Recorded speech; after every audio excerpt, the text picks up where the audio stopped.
ब्रजभूषण जी, कुछ लोग तो ये भी कह रहे हैं, जैसे आपने कहा कि अधिकारी जो हैं समाजवादी पार्टी के एजेंट हैं। कुछ लोग ये भी कह रहे हैं कि ये जो ब्रजभूषण राजपूत ने सारा ये किया है, ड्रामा कहें, आप इसे बुंदेलखंड की आवाज़ भी कहते हैं, वास्तव में आवाज़ भी आपने उठाई है, ये प्रायोजित समाजवादी पार्टी की तरफ से किया गया है सारा। अनुराग भाई, कॉल डिटेल निकलवा लीजिए। मेरी तो कभी बात ही नहीं हुई होगी। मेरे मोबाइल नंबर हैं, मुख्यमंत्री से बड़ा कोई होता नहीं है। मेरी कॉल डिटेल निकाल लें कि कभी बात हुई हो, कभी बात हुई हो। आजकल नॉर्मल कॉल पे बात कौन करता है? आजकल तो फेस टाइम पे या व्हाट्सएप कॉल पे लोग बात करते हैं। नहीं, उसका भी मतलब डेटा निकल वॉइस जाता है। रिकॉर्डिंग तो नहीं आती है, मगर डेटा तो निकल आता है। कौन किससे बात कर रहा है, किससे बात कर रहा है, ये डेटा तो निकल आता है ना। आवाज रिकॉर्ड नहीं होगी मगर डेटा तो निकलता है ना। तो चीजें छुप नहीं सकती। और मैं तो अनुराग जी आपको बताऊं, आपको पता है कि मैं लगभग 1.5 साल से ज्यादा से अन्न नहीं खा रहा हूं। मैं झूठ नहीं बोलता। महादेव कहते हैं झूठ बोलने की जरूरत नहीं है। और मुझे क्या मिलेगा? मैं संघ का कार्यकर्ता हूँ। आईटीसी ओटीसी मैंने किया हुआ है। संघ के बाद मैं भाजपा में पहुंचा हूँ। तो मेरे ये जाने का तो सवाल ही नहीं उठता कि समाजवादी पार्टी में मैं जाऊं। ये तो किसी भी कीमत में हो ही नहीं सकता है। और अभी दिल्ली में मैं कुछ लोगों के साथ बैठा हुआ था, तो उन्होंने कहा कि यार गुड्डू भैया अकेले नहीं जाएंगे, 4-5 विधायक लेके जाएंगे साथ समाजवादी पार्टी में। नहीं, जाने वाली तो बात ही नहीं है अनुराग भाई। हम लोग तो सिस्टम से लड़ेंगे। एक और बात कही, हमारा तो मैं तो अपने आप को सौभाग्यशाली मानता हूं कि हमें ऐसे प्रधानमंत्री जी के नेतृत्व में काम करने का मौका मिल रहा है, जैसे पूरा जिनका लोहा पूरा विश्व मान रहा हो।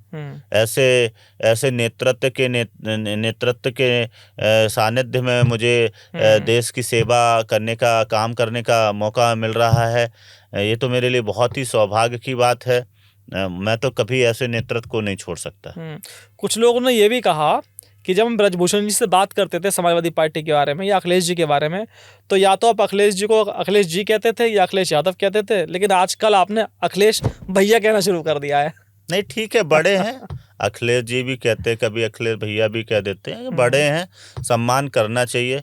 मैं तो बहुत छोटे छोटे बच्चे भी मिल जाते हैं तो उनको भी भैया कहता हूँ। जब से महादेव की भक्ति में आया हूँ तो मुझे ये एहसास हुआ है, छोटा हो या बड़ा हो सबको सम्मान देना है। अच्छा, मतलब कोई पॉलिटिकल एंगल की वजह से अखिलेश भैया नहीं कह रहे हैं? नहीं, पॉलिटिकल एंगल नहीं है, सबको सम्मान देना। क्योंकि देखिए, हम जीवन में सबको ठेका पट्टा या पैसा तो नहीं दे सकते हैं, मगर एक चीज है जो दे सकते हैं, वो है प्यार और सम्मान।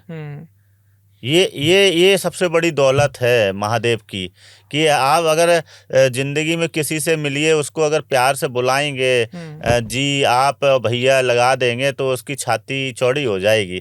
छोटे लोगों को उम्र के छोटे लोगों को लोग उतना प्यार से नहीं बुलाते। मुझे लगता है कि जो हमारे छोटे भाई वगैरह हैं उनको भी पूरा सम्मान की ज़रूरत है।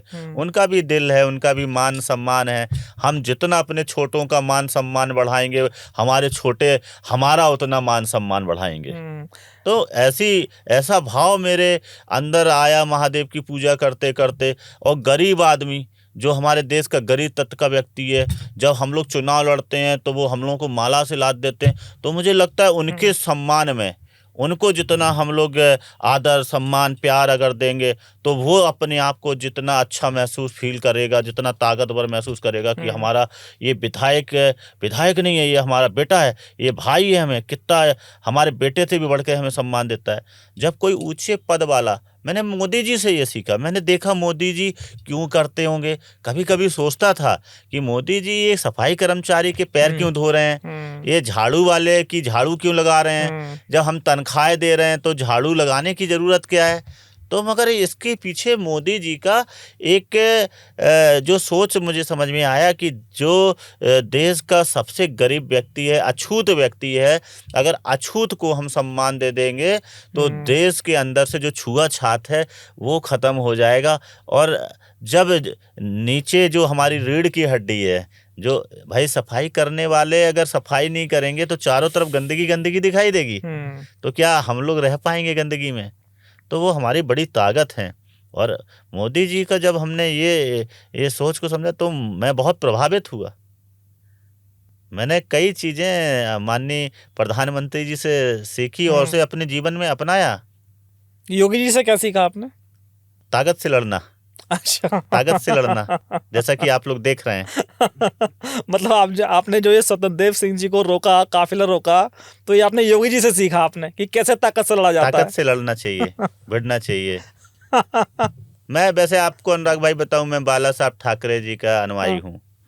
हाँ, मैं अपनी सेना चलाता था तो मेरे रोल मॉडल जो है बाला साहब ठाकरे हैं। नहीं नहीं, ये बड़ा इंटरेस्टिंग पॉइंट आपने हाँ। बताया। ठाकरे साहब की तो बात अलग है, हाँ लेकिन योगी जी वाला पॉइंट आपने बहुत अच्छा बताया कि ताकत से कैसे लड़ा जाता है, भाई, योगी से सीखे। नेतृत्व हमारे मुख्यमंत्री हैं हम्म तो कुछ तो सीखेंगे ही। अगर आपको गलती से अनुशासनहीनता का नोटिस मिला तो उस नोटिस में लिखेंगे भी मैंने तो मुख्यमंत्री से लड़ना सीखा है, ऐसे ही हमारा मुख्यमंत्री लड़ता तो मैं भी सत्यदेव सिंह जी से लड़ गया। क्या दिक्कत है? क्या दिक्कत है? जनता के लिए लड़ना, हाँ, जनता के लिए लड़ाई लड़ना, हाँ, ये मेरे ब्लड में है, मेरे खून में है। जनता के लिए लड़ाई लड़ना, अपने बुंदेलखंड के लिए लड़ाई लड़ लड़ के तो मैंने पुलिस की लाठियां भी खाई हैं, जेल गया हूं मैं। हम्म। तो योगी जी का कोई एक ऐसा किस्सा बताइए जिसको आपने जो जिससे आप इंस्पायर हैं, जिसमें वो ताकत से लड़े हो। कोई एक किस्सा ऐसा बताइए, हम भी तो समझे कि आप उनसे उनसे इंस्पायर है, लड़ना सीख रहे हैं। देखिए, अपराधियों के खिलाफ जो बुलडोजर कार्रवाई है हम्म उससे तो सभी लोग प्रभावित हैं। हम्म तो बाबूजी कल्याण सिंह जी के बाद में बाबूजी कल्याण सिंह ने जिस तरीके से अपराधियों के खिलाफ में, उस वक्त बुलडोजर नहीं हुआ करते थे, मगर बाबूजी कल्याण सिंह की बाणी बुलडोजर से बड़ी होती थी। बाबूजी कल्याण सिंह जी की ललकार जो है बुलडोजर से बड़ी थी। हम्म तो बाबूजी कल्याण सिंह का जब हम बहुत छोटे छोटे थे तब उनका रुतबा हम लोग देखते थे। जब बाबूजी कल्याण सिंह जी निकलते थे तो उनके पैरों की धूल जो है अपने माथे में लोग लगा लेते थे। हम्म हाँ, तो वो दिन देखते हैं कि एक व्यक्ति जो है धर्म के लिए, समाज के लिए जब लड़ता है तो जनता जनाधान उसे कितना सम्मान और प्यार देती है। हम्म जब व्यक्ति सच्चाई की लड़ाई लड़ता है तो देश की आवाम, देश की जनता उसे आंखों में बैठा लेती है। तो ये देखकर बड़ा अच्छा लगता था।